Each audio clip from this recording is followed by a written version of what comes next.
2 নম্বর জোড়াদহ ইউনিয়নের বর্তমান চেয়ারম্যান মোহাম্মদ বাবু মিয়া ওরফে বাবু। আর একটি প্রাইভেট কারে ঝিনাইদহ সদর থেকে আগুন দেওয়া হয়েছে। আগুন দিয়েছে কারা, সে সংবাদটা এখনও সঠিকভাবে পাওয়া যায়নি। তবে আগুনের ফলে যে ইলেকট্রিক পোলে আগুন ধরে গেছে, সেই আগুন নেভানোর কাজ করতেছে সিভিল ডিফেন্স।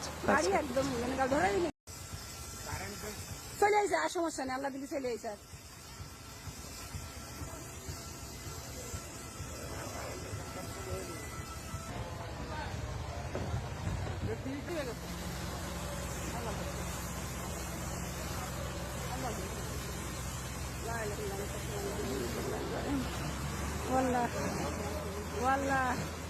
গাড়ি একদম ধরে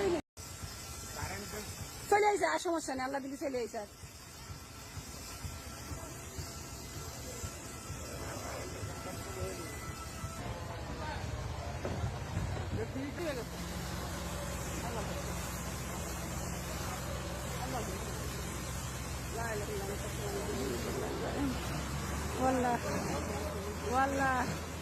গাড়ি একদম ধরে